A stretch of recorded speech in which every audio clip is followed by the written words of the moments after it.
Well, there are basically two approaches to suffering, and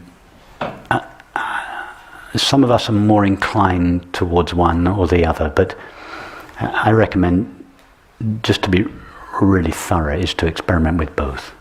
And one is the Vedantic way and one is the Tantric way. And by which I mean one is the way that is given more preference in the Vedantic tradition, and the other is given more preference in the Tantric traditions. So the first is to explore the self, the I, who is suffering. So it doesn't matter whether you're suffering because the reason for your suffering is not, in this approach, is not given any attention. It's the self that is suffering.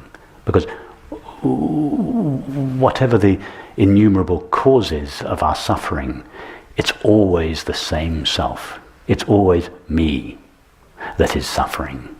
So in this approach, we go directly to that me, to the I, around whom our suffering is revolving. What is the nature of this I? Because this suffering I. And the first thing, and this is really where we started this evening, the first thing we notice about I is that I am aware of my experience. I am aware of my thoughts. I am aware of my feelings. I am aware. I am aware.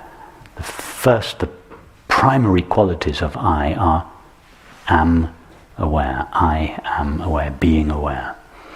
So we go to, so this aware I is suffering. But why is this aware I suffering?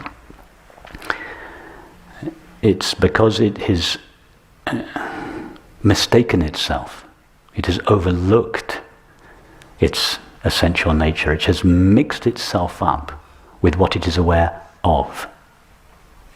So instead of I just referring to the experience of being aware, I instead refers to what we are aware of. In other words, a cluster of thoughts and feelings. So it is this mixing up of I awareness with a cluster of thoughts and feelings that creates the suffering I, the separate suffering I. So as we turn our attention towards this I and explore what it essentially is, if we go far enough, we find that I is not essentially mixed with or limited by any particular thought or feeling. So this is the process of self-inquiry or self-abidance. This deep investigation of the nature of I, the nature of the suffering I, eventually, if we take it far enough, reveals to us, which means to itself, that it's not temporary and finite. The I of awareness doesn't share the limits of what it is aware of. And so in this process of self-abidance or self-investigation, the I liberates itself from its own superimposed limitations. And when I stands revealed as it essentially is, it's pure awareness. When I say pure awareness, I mean an awareness that is not mixed with any other qualities or limitations, just the raw experience of being aware. That being aware cannot suffer anymore because it cannot offer any resistance to experience. It's like the empty space of this room. There's nothing in it with which it can resist. So that is a very powerful approach to suffering. It's as I said, it's one of two essential ways that disregards the particular qualities of the feelings and just goes directly to the nature of the suffering self, I.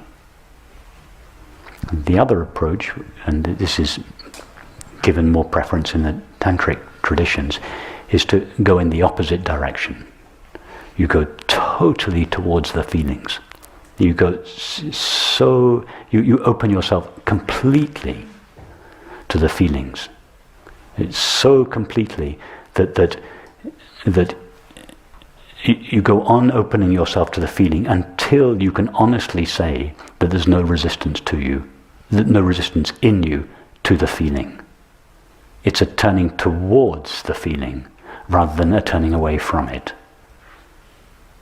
And if we turn so completely towards the feeling, open ourselves so completely to the feeling, and this takes time very often, because the first thing we want to do with our uncomfortable feelings is to get rid of them. That's not being open to our feelings. That's the opposite. That's trying to get rid of them. So the test of whether or not we are truly open to our feelings is this question. We have to be able to ask the question of ourselves, can I live with this feeling forever? If this uncomfortable feeling was to remain with me forever, would I be okay with that? If the answer is yes, we know that we're totally open to our feelings. But if the answer is no, it means there is still some resistance. We're still pushing the feeling away. So the tantric approach is to allow the feeling in so completely that there's not the slightest resistance to it. And when you can answer yes to that question, can I live with this feeling forever? The next question to ask yourself is, where is my suffering now?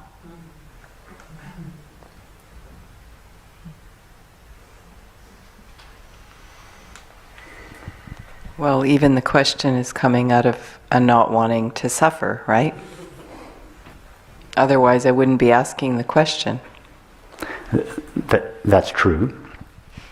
So I recommend you do one of two things. Either explore the I that is suffering and not wanting to suffer, or open yourself so completely to your uncomfortable feelings till you can honestly say, there is no resistance in me to this feeling. And then look for your suffering. Okay, see what has become of your suffering then. Yeah, so normally that is what happens. One or two of those things actually occurs by itself, or I don't know, maybe through years of practicing. But in the moment of crisis, there's this vacillation between, okay, abiding in awareness and going, like, this is ridiculous, there's no conflict here, there's nothing to suffer over, there's no one to suffer, and something wants to hold on. Investigate that one. Yeah. Investigate that one. Then you're on the path of self-inquiry then. Who is this I? And that seems to take time. That's fine, take the time then. Yeah.